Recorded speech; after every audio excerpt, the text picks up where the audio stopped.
Hello friends, welcome back to my YouTube channel Bright Future Classes. दोस्तों, आज की इस वीडियो में हम लोग फूल पत्ती वाली करंट अफेयर्स का रिवीजन करने वाले हैं, जो कि आज की डेट यानी 7 जून 2023 का है।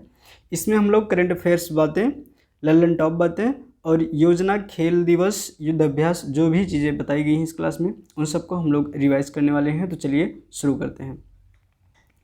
यहाँ पे है एक था युद्ध अभ्यास, किस किस के बीच हुआ है? तो भारत और मालदीव के बीच हुआ है और यह नौसेना द्वारा किया जाता है। और एडिशन की बात करें तो यह इसका 6वां संस्करण है।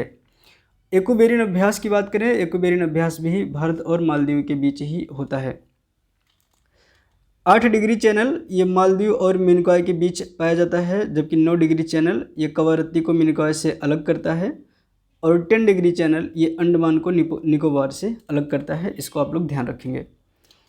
कोंकण युद्ध अभ्यास 2023 ये भारत और यूके के बीच हुआ है। स्लाइनेक्स भारत और श्रीलंका के बीच होता है। वरुण और फ्रिंजक्स ये दोनों भारत और फ्रांस के बीच होता है। गरुण शक्ति अभ्यास भारत और इंडोनेशिया के बीच होता है। सूर्य किरण अभ्यास ये भारत और नेपाल के बीच होता है, जबकि धर्म गार्जियन ये भारत और जापान के बीच होता है। बोंगो सागर भारत और बांग्लादेश के बीच होता है। ओरियन ये फ्रांस में होने वाला युद्ध अभ्यास है। साइक्लोन भारत और मिस्र के बीच होने वाला युद्ध अभ्यास है।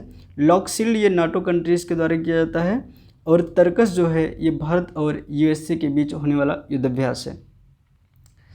आगे है चक्रवात बिपारजोय, ये कहाँ आया है?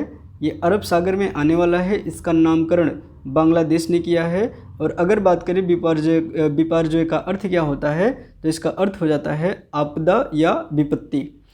और अगर बात करें चक्रवात का भारतीय मानसून पर कैसा प्रभाव पड़ेगा, तो इसका सकारात्मक प्रभाव पड़ने वाला है।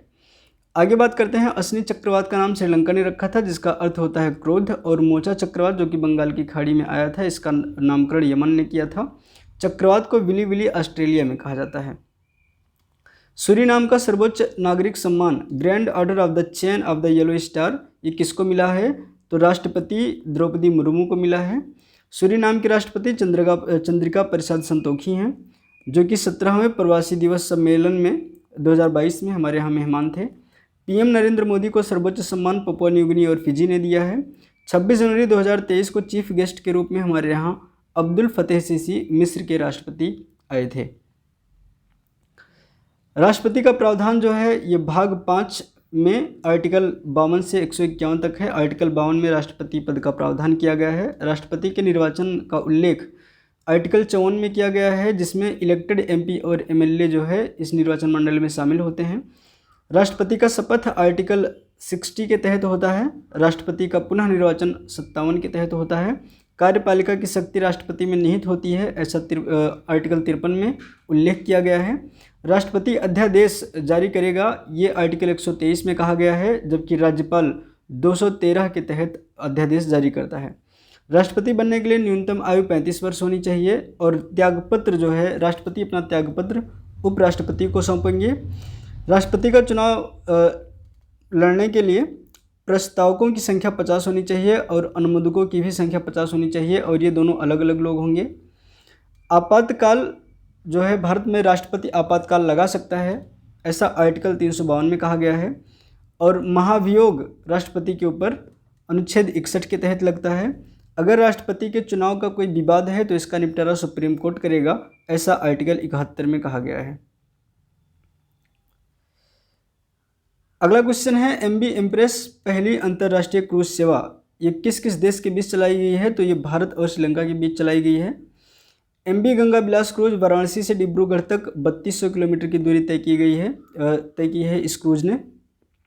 Kaladan multi modal project Bharat और म्यांमार के बीच का ये प्रोजेक्ट है, और पहला जहाज जो भारत के द्वारा म्यांमार को भेजा गया है वो है एमवी लॉयन।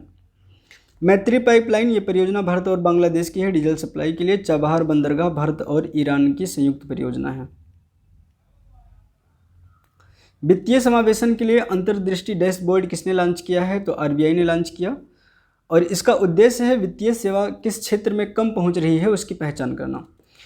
आरबीआई की स्थापना 1 अप्रैल 1935 को हुई थी और इसका एक्ट 1934 में आया था।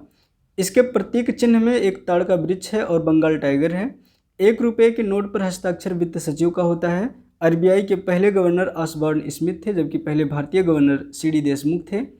आरबीआई की स्थापना यंग हिल्टन आयोग की सिफारिश पर की गई थी और आरबीआई की 4 नोट प्रेस हैं। एक है देवास एमपी में, महाराष्ट्र के नासिक में, तीसरा है पश्चिम बंगाल के सलबोनी में और चौथा है कर्नाटक के मैसूर में। अगला है पर्यावरण दिवस पर पीएम नरेंद्र मोदी ने कुछ योजनाएं लॉन्च की हैं। इस योजना की जो घोषणा है बजट में ही कर दी गई थी। पहली योजना है मिष्टी योजना और दूसरा है अमृत धरोहर योजना। मिष्टी योजना के तहत मैंग्रोव वनस्पतियों को बढ़ावा दिया जाएगा। जो 9 राज्य तटीय राज्य हैं उनमें जो है मैंग्रोव वनस्पतियों को बढ़ावा दिया जाएगा। और अमृत धरोहर योजना के तहत रामसर स्थलों का संरक्षण किया जाएगा। वर्तमान में भारत में 75 रामसर स्थल हैं और सर्वाधिक रामसर स्थल तमिलनाडु में हैं। इसलिए जो है तमिलनाडु इस मामले में उत्तर प्रदेश को पीछे छोड़ के आगे निकल गया है। दयालु योजना, चिराग योजना या ई अधिगम योजना, ये योजनाएं हरियाणा की हो जाती हैं। लाडली बहन योजना ये मध्य प्रदेश की है, जिसमें महिलाओं और बच्चियों को 1000 रुपये प्रति माह दिया जाएगा। एक पंचायत एक खेल मैदान, यह योजना केरल की हो जाती है। नारी को नमन योजना हिमाचल प्रदेश की है। अर्न विद लर्न योजना त्रिपुरा की है। कौशल्या मातृत्व योजना छत्तीसगढ़ की है। अनुप्रति कोचिंग योजना यानी विद्यार्थियों को मुफ्त कोचिंग देने की योजना राजस्थान के द्वारा चलाई जा रही है। पंचामृत योजना ये उत्तर प्रदेश सरकार ने लॉन्च किया है। क्लस्टर पुनर्विकास कार्यक्रम का शुभारंभ ये महाराष्ट्र में किया गया है। वहाँ के सीएम एकनाथ शिंदे हैं। 1500 हेक्टेयर पर 10,000 घर बनाए जाएंगे। एलोरा का कैलाश मंदिर महाराष्ट्र में है। इसको राष्ट्रकूट वंश के कृष्ण फर्स्ट ने बनवाया था। और अगर बात करें कि राष्ट्रकूट वंश का संस्थापक कौन है, तो दंती दुर्ग आप लोग याद रखेंगे। औरंगाबाद का नया नाम संभाजी नगर कर दिया गया है। पहला हिंदी विश्व सम्मेलन नागपुर में हुआ था 1975 में।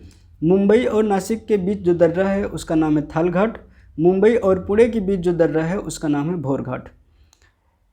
के फोन परियोजना का शुभारंभ किसने किया, तो केरल ने किया है। के फोन का फुल फॉर्म हो जाता है केरल फाइबर ऑप्टिकल नेटवर्क और इसका उद्देश्य है गरीबी रेखा से नीचे 20 लाख लोगों को इंटरनेट कनेक्शन प्रोवाइड करना।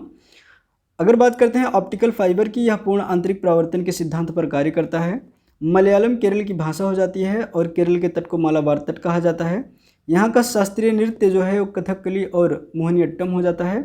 केरल का एक मार्शल आर्ट है जिसका नाम कलारीपट्टू है। अगला है थाईलैंड ओपन बैडमिंटन टूर्नामेंट। ये इसका 35वां संस्करण है। बैंकॉक में इसका आयोजन हुआ है। और अगर बात करें इसका मेल विजेता कौन है, तो उनका नाम है कुनलावुत, जबकि फीमेल में एन से यंग ने इस टूर्नामेंट को जीता है।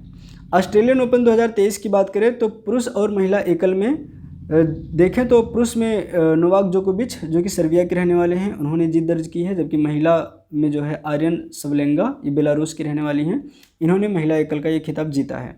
अगर युगल की बात करें तो इसमें राफेल और स्टेफनी ने जो कि ब्राज़ील की टीम से खेलती हैं, इन्होंने उपविजेता रोहन बोपन्ना और सानिया मिर्जा को हरा करके यह खिताब जीता है। थॉमस कप 2022 का विजेता कौन है, तो भारत है। दिवंगत हुए सरबजीत सिंह पटेल का संबंध अभिनय क्षेत्र से हो जाता है और ये महाभारत में सपनी मामा का किरदार निभा चुके हैं और इनका एक उपनाम है गुम्फी पटेल। सतीश कौशिक का हाल ही में निधन हुआ, ये एक अभिनेता और निर्देशक भी थे। डॉक्टर कनक रेले, इनका संबंध जो है मोहिनी अट्टम शास्त्रीय नृत्य से हो जाता है, इनका भी हाल ही में निधन हो गया है। डॉक्टर बालकृष्ण दोषी, इनको मरणोपरांत पद्म विभूषण से भी नवाजा गया है, ये एक वास्तुकार थे। पेले एक प्रसिद्ध फुटबॉलर थे, इनका भी निधन हो गया है। श्याम शरण नेगी, इनका हाल ही में निधन हुआ और ये भारतीय लोकतंत्र के पहले मतदाता थे, इसे भी आप लोग ध्यान रखेंगे। अगला है भारत प्लस नामीबिया संयुक्त आयोग की पहली बैठक की सह अध्यक्षता कौन कर रहे हैं, तो ये हो जाते हैं डॉक्टर सुब्रमण्यम जयशंकर जो कि हमारे यहाँ के विदेश मंत्री हैं। तो आज का ये सेशन यहीं पर समाप्त होता है। आगे मिलेंगे नेक्स्ट वीडियो में, तब तक के लिए bye bye, take care, thank you so much.